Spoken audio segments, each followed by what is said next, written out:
Though cheaper loans helped with buying land, campaigning against tyrants was planned, with funds for offences placed in the hands of judge alone. And despite the local government act, it was still home rule that the Irish lacked, for which such kindness as government backed would not atone. 5 million a year the government lent, redeemed at 3.25%. Over 68 years would be less than the rent most tenants paid. Then the budget was vetoed by Tory peers. The Liberals lost their majority clear, and the Parliament Act could after 2 years have Home Rule made. But Sinn Fein had as their aim complete freedom, deeply resenting Britannia's presence in their land. It could never be right, whatever she might concede them, and guns and explosives had never been closer to hand. But Home Rule was spurned by Ulstermen, mistrusting Catholic tyranny when the bill would again be granted MPs' consent. Convinced by Carson they should secede on the raising of volunteers agreed, which Tory backing for Unionist creed would soon cement.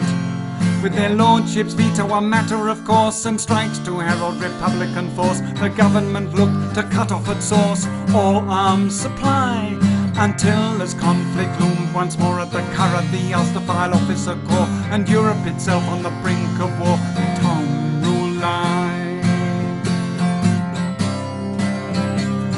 Yet Sinn Fein had as their aim complete freedom, and deeply resenting the previous centuries in chains.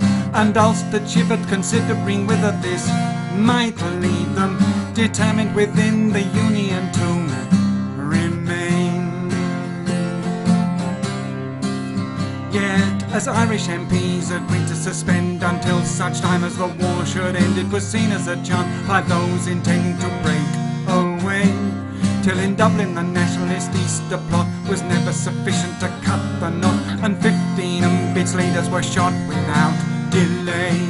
But with men called up, Sinn Fein had grown, and calling a parliament all their own, waged war on the British militia known as Blacks and Tans.